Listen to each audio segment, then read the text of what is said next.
नाजरीन आदाब, खैर मकदम है आपका TAN न्यूज़ चैनल में। आइए नजरें डालते हैं आज की ताज़ा तरीन खबरों पर। हज़ारों फ़लस्तीन के हामी मुज़ाहिरीन ने हफ्ते के रोज़ लंदन के मरकज़ी इलाके में मार्च किया ताकि 7 अक्टूबर को इसराइल में होने वाले हमलों के 1 साल मुकम्मल होने की याद मनाई जा सके। इसराइल और गजा के दरमियान जंग को शुरू हुए 1 साल मुकम्मल हो गया है। इस पस मंज़र में IDF ने हमास और हिजबुल्लाह पर अपने हमलों की शिद्दत में इजाफा किया। इसी दौरान हिजबुल्लाह ने भी इसराइल पर मिसाइल दागे। पड़ोसी मुल्क पाकिस्तान में कराची एयरपोर्ट के करीब हुए ताकतवर धमाके में 3 अफराद हलाक और 17 जख्मी हो गए। पुलिस ज़राए के मुताबिक कराची एयरपोर्ट सिग्नल के करीब जोरदार धमाका हुआ, जिसके बाद गाड़ियों में आग लग गई। तमिलनाडु के दारुल हुकूमत चेन्नई के मैरीना ब्रिज पर मुनक़िद होने वाले इंडियन एयरफोर्स के एयर शो में एक अफसोसनाक हादसा पेश आया। इस बड़े एयर शो को देखने के लिए भारी तादाद में लोग जमा हुए थे, लेकिन इस दौरान भगदड़ मच गई, जिसके नतीजे में 4 अफराद हलाक और 230 से ज़ायद ज़ख्मी हो गए। ज़ख्मियों को 3 मुख्तलिफ अस्पताल मुंतकिल करके इलाज किया जा रहा है। मरने वालों की शिनाख्त श्रीनिवासन 48 साला, कार्तिकन 34 साला, जान बाबू 56 साला और दिनेश के तौर पर की गई है। हलाकतों में इजाफे का खदशा जाहिर किया जा रहा है। एयर शो का इनेकाद इंडियन एयरफोर्स के 92वीं सालगिरह के मौके पर किया गया था। तकरीबन 13 लाख से ज़्यादा लोग रेल, मेट्रो, कारों और बसों के ज़रिए मैरीना ब्रिज पर पहुंचे और भारी तादाद में लोगों की आमद के बायस उसे गिनीज बुक ऑफ रिकॉर्ड में भी शामिल किया गया। एयर शो के इख्तिताम के बाद जब लोग वापस जा रहे थे तो सूरत हाल बेकाबू हो गई। भीड़ और घुटन की वजह से कई लोग बेहोश हो गए और भगदड़ मच गई। भगदड़ के नतीजे में कुछ लोग जान से हाथ धो बैठे, जबकि कई जख्मी हो गए। बड़ी तादाद में लोगों की आमद के बायस ट्रैफिक हुकाम भीड़ को कंट्रोल करने में नाकाम रहे। मैरीना ब्रिज के अहम हिस्से में मौजूद लोग मद्रास यूनिवर्सिटी के कैंपस की तरफ चले गए, जिससे कुछ हद तक रश कम हुआ। हुकाम ने पहले ही अंदाज़ा लगाया था कि एयर शो के लिए तकरीबन 10 लाख लोग मैरीना ब्रिज आएंगे और इसी हिसाब से इंतजामात किए गए थे। सुबह 7 बजे से लोग बीच पर आना शुरू हो गए थे और यह सिलसिला दोपहर 1 बजे तक जारी रहा।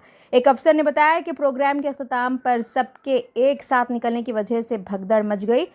फोर्स और तमिलनाडु के हुकाम ने इस प्रोग्राम की बड़े पैमाने पर तशहीर की थी, जिसकी वजह से लोगों की भारी तादाद वहां पहुंची, लेकिन मुनासिब इंतजामात न होने की वजह से लोगों को मुश्किलात का सामना करना पड़ा। बहुत से लोग डिहाइड्रेशन का शिकार हो गए और पीने का पानी भी दस्तयाब नहीं था। चेन्नई में दिन के वक्त दर्जे हरारत तकरीबन 36 डिग्री से ज़्यादा रिकॉर्ड किया गया था, जिसकी वजह से गर्मी की शिद्दत भी महसूस की गई। मेट्रो स्टेशन पर भी रश देखने को मिला। गवर्नमेंट स्ट्रीट मेट्रो स्टेशन, चिंतादरी पेट MRTS स्टेशन और दीगर रेलवे स्टेशन पर हुजूम के बायस लोग शदीद मुश्किलात का शिकार हुए। हज़ारों फ़लस्तीन के हामी मुज़ाहिरीन ने हफ्ते के रोज़ लंदन के मरकज़ी इलाके में मार्च किया ताकि 7 अक्टूबर को इसराइल में होने वाले हमलों के 1 साल मुकम्मल होने की याद मनाई जा सके। हफ्ते की सुबह 2 मुख्तलिफ मकामात पर सरगर्म कारकुनों के ग्रुप लंदन के मरकज़ी इलाकों में जमा हुए, जहाँ पुलिस की भारी नफरी तैनात थी। एक रसेल स्क्वायर में और दूसरा नज़दीक बेडफोर्ड स्क्वायर में। मेट्रोपॉलिटन पुलिस ने कहा कि दूसरा मार्च गंगोज़े और ओल्डविच के जंक्शन और स्टेरिंग और ट्राफल्गर स्क्वायर के जंक्शन पर इसराइल के हामी मुज़ाहिरीन से टकरा गया।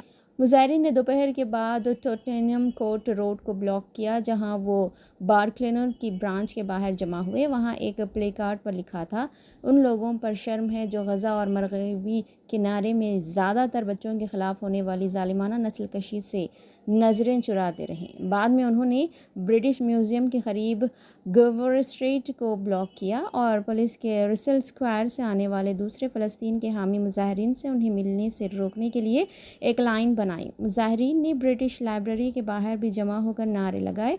बेडफोर्ड स्क्वायर में कुछ अफराद लबनानी और ईरानी झंडे और बैनर्स उठाए हुए थे, जिन पर लिखा था, हम नस्ल कशी के साथ नहीं खड़े और सहियोनियत नस्ल परस्ती है, जबकि बहुत से लोग नारे लगा रहे थे, फ़लस्तीन को आज़ाद करो।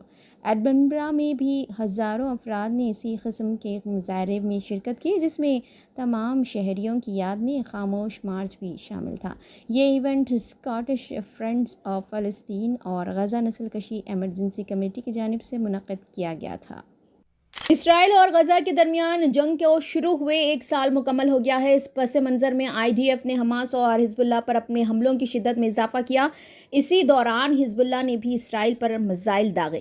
پیر کی صبح کے اولین ساعتوں میں حزب اللہ نے فادی 1 میزائل اسرائیل کے تیسرے بڑے شہر اور بندرگاہی شہر حیفا پر داغے۔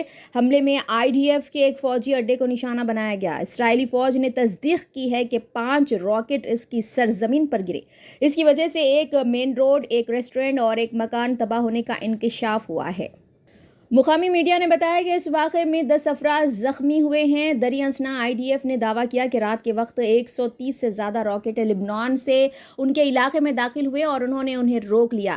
دوسری جانب بیروت پر اسرائیلی فوج کے حملے جاری ہے۔ اسرائیل کی جانب سے کسی بھی وقت حملہ کرنے کے انتباہ کے بعد ایران چوکنا ہو گیا ہے۔ پڑوسی ملک پاکستان میں کراچی ایئرپورٹ کے قریب ہوئے طاقتور دھماکے میں 3 افراد ہلاک اور 17 زخمی ہو گئے۔ پولیس ذرائع کے مطابق کراچی ایئرپورٹ سگنل کے قریب زوردار دھماکہ ہوا جس کے بعد گاڑیوں میں آگ لگ گئی۔ ابتدائی اطلاعات کے مطابق ایک آئل ٹینکر میں آگ لگی اور پھر دھماکہ ہوا۔ دھماکے میں جہاں جانی نقصان ہوا وہیں گاڑیوں کو بھی شدید نقصان پہنچا۔ وزیر داخلہ نے کہا کہ اطلاعات ہے کہ دھماکہ IED کا ہے۔ دھماکے کی تحقیقات شروع کر دی ہے۔ انہوں نے کہا کہ دھماکے کا نشانہ بننے والی گاڑی میں غیر ملکی شہری سوار تھے۔ دھماکہ غیر ملکیوں کی گاڑی گزرنے کے بعد ہوا، اسے آئل ٹینکر دھماکہ نہیں کہا جا سکتا۔ مزید تحقیقات جاری ہے۔